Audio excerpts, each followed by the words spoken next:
Assalamualaikum warahmatullahi wabarakatuh. Selamat pagi, selamat siang, selamat sore, dan selamat malam kapanpun kalian menonton channel ini. Perkenalkan, saya Fadli Jilikrom, Guru Seni Budaya SMP Negeri 29 Semarang. Bagaimana kabar kalian di rumah? Apakah kalian bahagia belajar secara daring? Ya, saya harap kalian sangat-sangat bahagia dan dalam keadaan sehat walafiat dan dapat mengikuti pembelajaran daring yang kali ini akan kita bahas tentang materi seni lukis. Oleh karena itu, simak sampai selesai ya, anak-anak.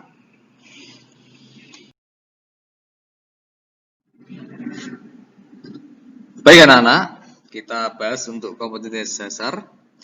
Di kompetensi dasar pada materi seni lukis, yaitu yang harus kalian ketahui adalah 3.1, memahami unsur, prinsip, teknik, dan prosedur berkarya seni lukis dengan berbagai bahan.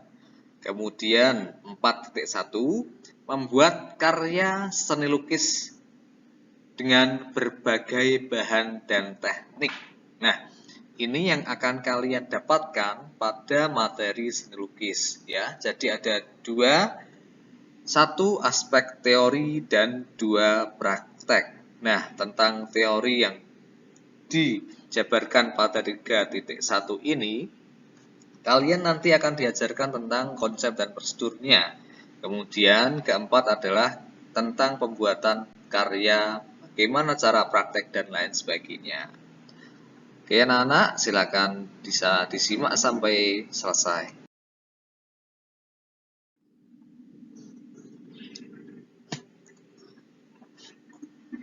Berikutnya adalah tentang materi pokok ya pada materi seni lukis. Ada unsur, prinsip, teknik, dan prosedur berkarya seni lukis dengan berbagai bahan.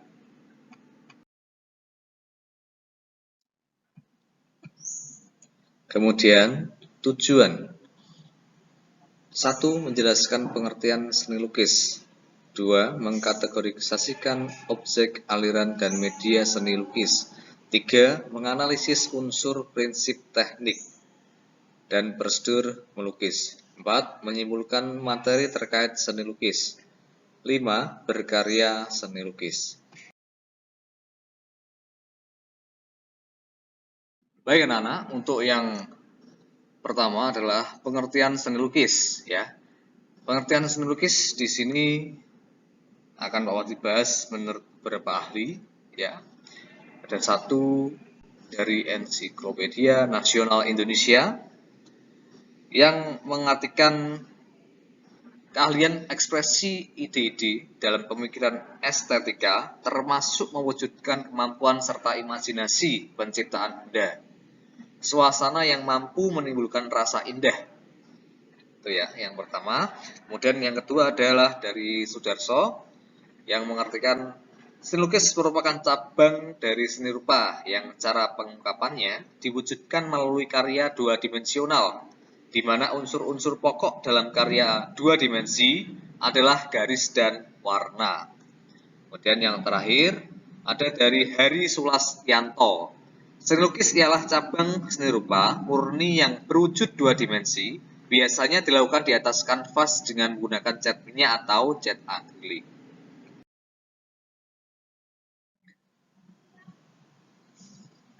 Kemudian tujuan berkarya seni lukis. Ada beberapa tujuan dalam berkarya seni lukis, yaitu adalah 1. Tujuan religius. Kemudian yang kedua ada tujuan kritik sosial, tujuan ekspresi, dan tujuan komersil. Baik anak-anak, kemudian ada aliran seni lukis. Seperti yang mungkin kalian ketahui, dalam pembuatan ketika kalian memakai software Microsoft Word, ada berbagai pilihan dalam hal font. Nah, pada lukisan juga memiliki ciri khas tema, teknik, atau aliran ya, yang saat ini akan kita bahas. Yang pertama adalah romantisme, kemudian yang kedua adalah realisme, Kemudian yang ketiga ada naturalisme, yang keempat ekspresionisme, kelima ada impresionisme, keenam ada surrealisme, dan ketujuh ada kubisme, serta yang terakhir ada abstrak.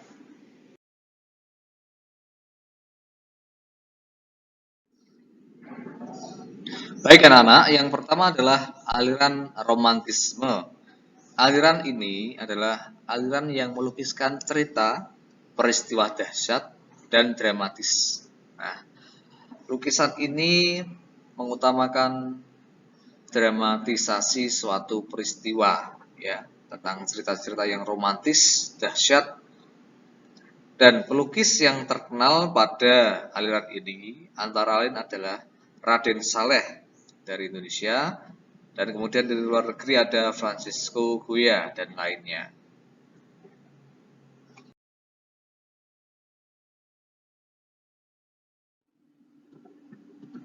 Baik anak-anak, yang kedua adalah aliran realisme. Aliran ini adalah aliran yang penggambarannya sesuai dengan keadaan nyata, tanpa ilusi, tanpa menambah, tanpa mengurangi objek. Bisa kalian bayangkan ketika kalian memfoto diri kalian masing-masing, kemudian kalian lukis, dan lukisan tersebut tidak ada yang dikurangi dan tidak ada yang ditambahi. Jadi wajah kalian sama seperti foto kalian. Perupa yang terkenal pada aliran ini adalah satu, ada Trubus Duloh dari Indonesia.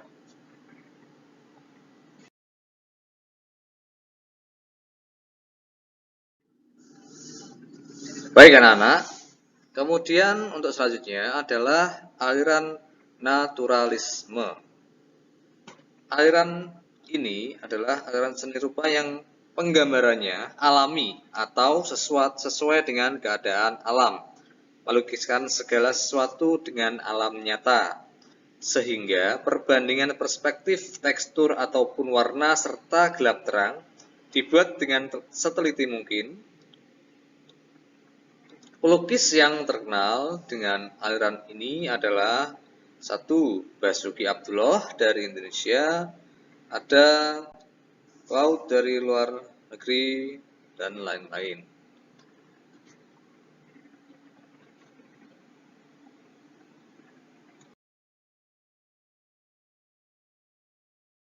Ya, untuk aliran yang keempat tentang ekspresionisme. Ya. Ekspresionisme itu adalah aliran yang memang berobjek pada kenyataan, tetapi dirubah bentuk menjadi bentuk yang baru, spontanitas dengan keadaan jiwa sang perupa, ya, saat melihat objek tersebut. Ini adalah karya dari seniman maestro Indonesia, adalah karya Bapak Affandi, ya, yang mana karyanya sudah sangat terkenal pada negara-negara di dunia, ya. Tentunya kita sangat bangga sekali. Nah, bisa kalian amati di sini.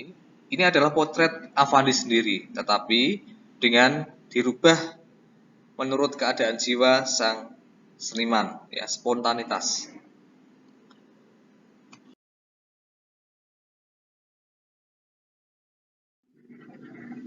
Baik anak-anak.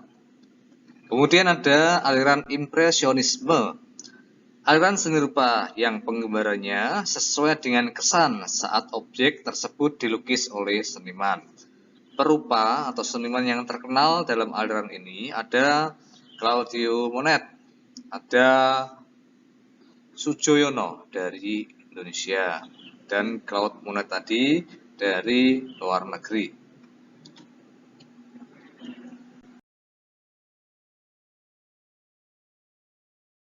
Yang berikutnya adalah surrealisme.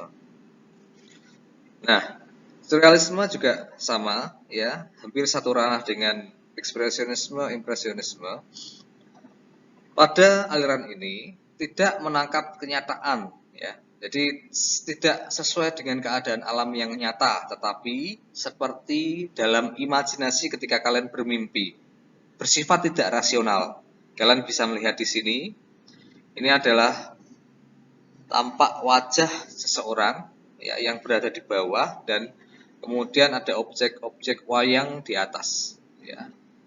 Ada wayang yang utuh, ada yang bisa kalian lihat sedang agak sedikit terbang ke atas. Ya, kembali lagi, lukisan itu adalah multitafsir. Kalian dapat mengartikan apapun yang kalian inginkan, ya. Tetapi ada batasan yang harus kalian ketahui. Nah, pada lukisan ini adalah salah satu lukisan dari maestro Indonesia juga yang bernama Ivan Sagito, ya, Bapak Ivan Sagito. Bisa kalian cek nanti ketika kalian sedang online, bisa kalian cek karya-karyanya. Ini adalah aliran surrealisme. Oke, lanjut lagi.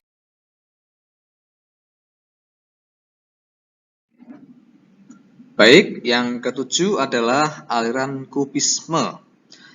Aliran seni rupa yang penggambarannya berupa bidang segi empat atau bentuk dasarnya kubus. Bisa kalian amati pada gambar di sebelah kanan ini.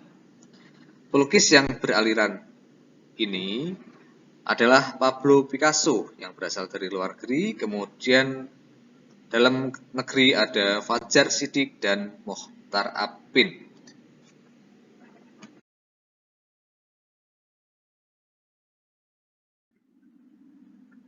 Baik anak-anak, menginjak pada aliran yang terakhir, yaitu adalah aliran abstrak.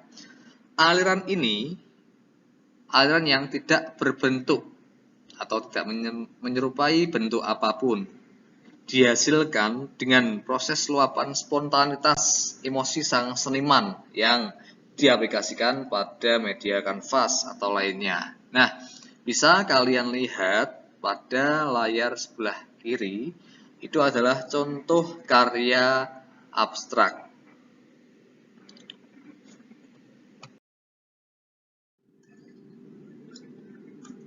Tema seni lukis. Untuk tema pada buku kalian sendiri sudah dikategorikan dengan satu, ada manusia dengan dirinya, manusia dengan manusia lain, manusia dengan alam sekitarnya, manusia dengan alam benda, manusia dengan aktivitasnya, manusia dengan alam khayal, dan lain-lain.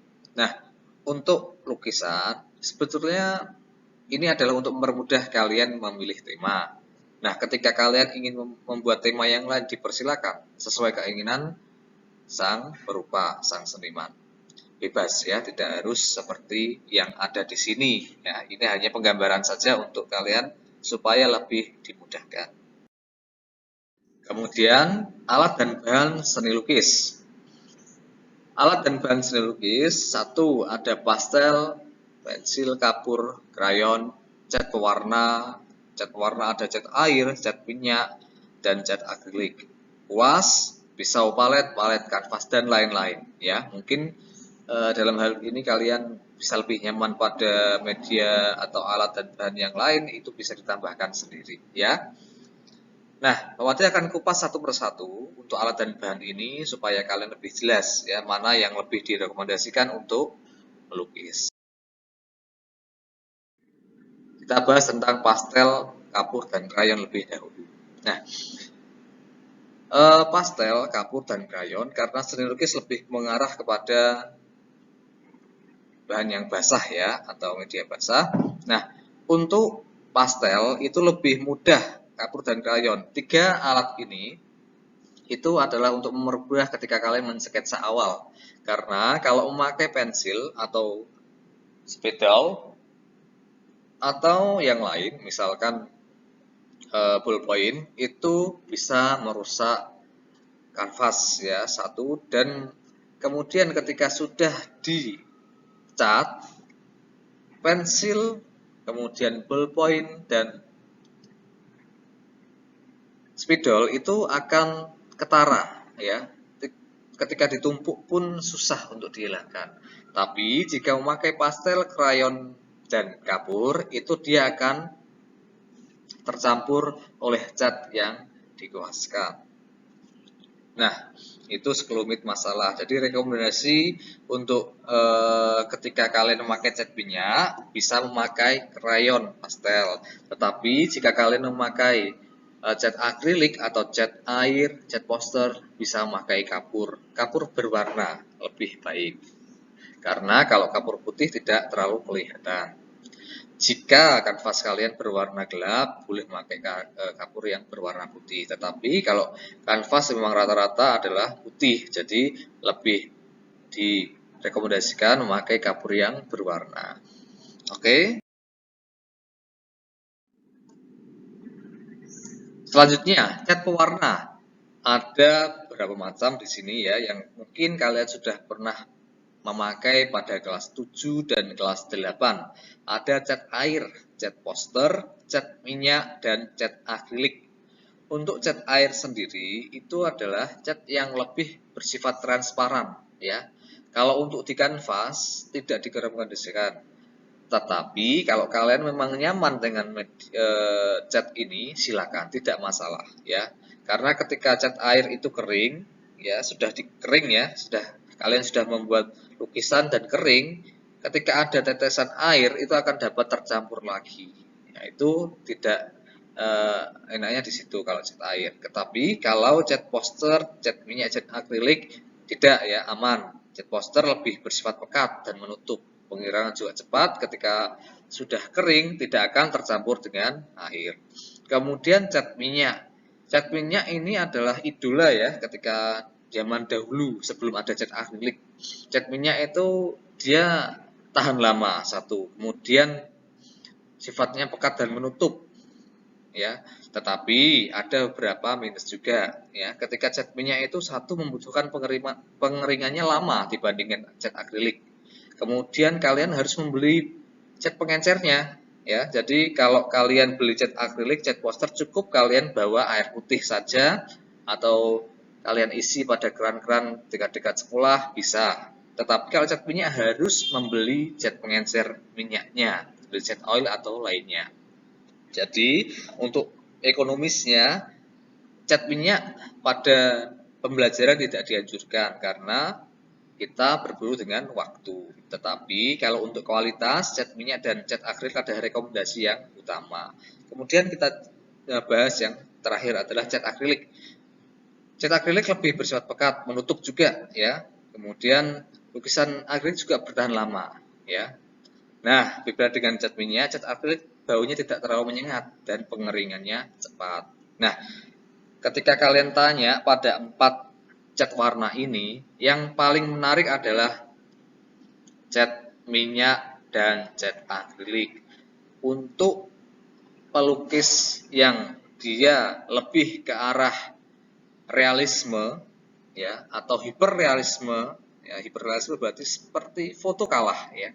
Jadi orang difoto dengan lukisan hiperrealisme itu bisa kalian lihat nanti ya di internet, waktu dijelaskan pun tidak menggambarkan. Jadi lebih baik kalau kalian nanti bisa ada waktu senggang, bisa mencoba untuk mencari hiperrealis di Google ya.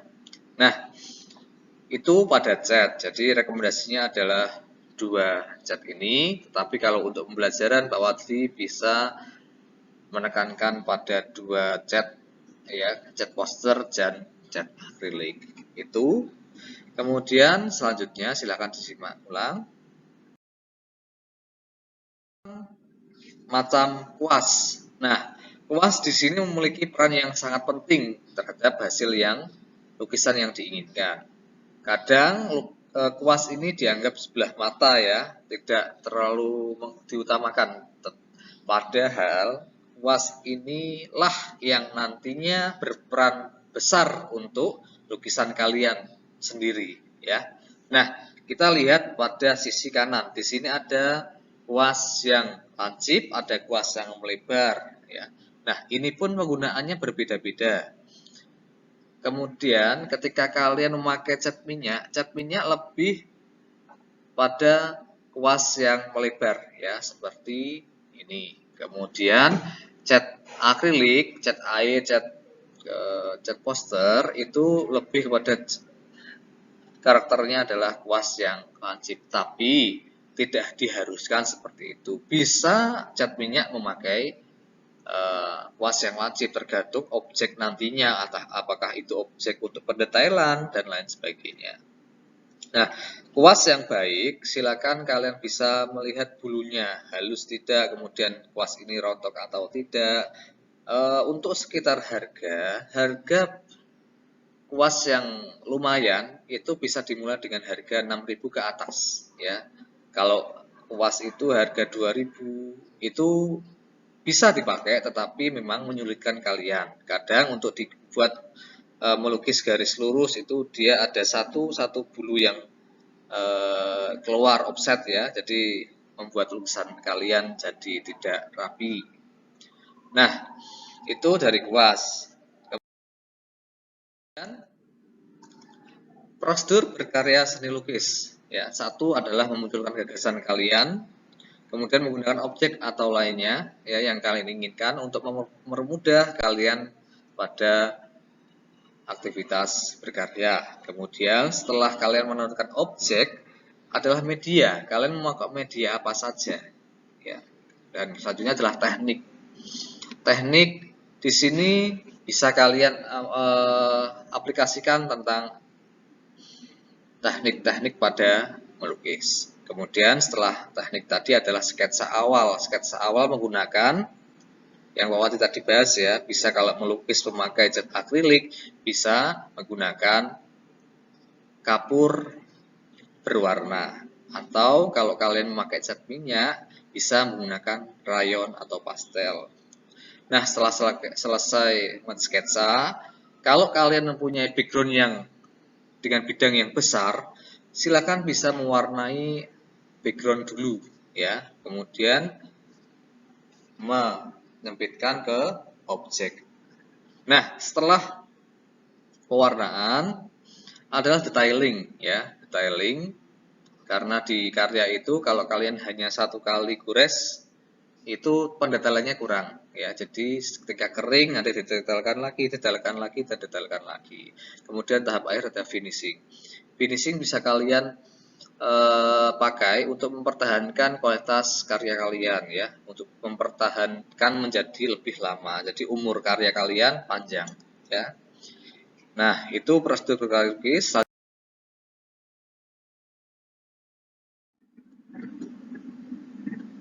Oke anak-anak, kita sampai pada kesimpulan dari bab ini ya. Bab ini bertujuan untuk memberikan wawasan tentang seni lukis, mengasah kreativitas, tingkat kepercayaan diri peserta didik untuk dapat mencipta, mempertampilkan, serta bertanggung jawab atas karyanya. Nah, jadi ini yang bisa kalian ambil. Silakan diambil hal yang positif ya, kemudian tidak usah diambil yang negatif. Anak-anak, kita lanjutkan.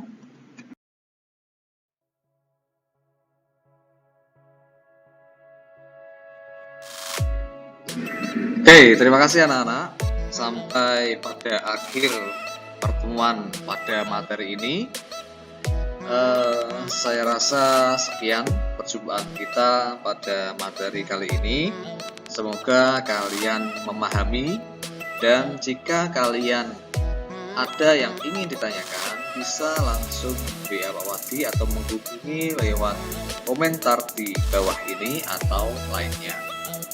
Silakan menjalankan aktivitas selanjutnya. Terima kasih atas atensinya, atas apresiasinya. Wassalamualaikum warahmatullahi wabarakatuh.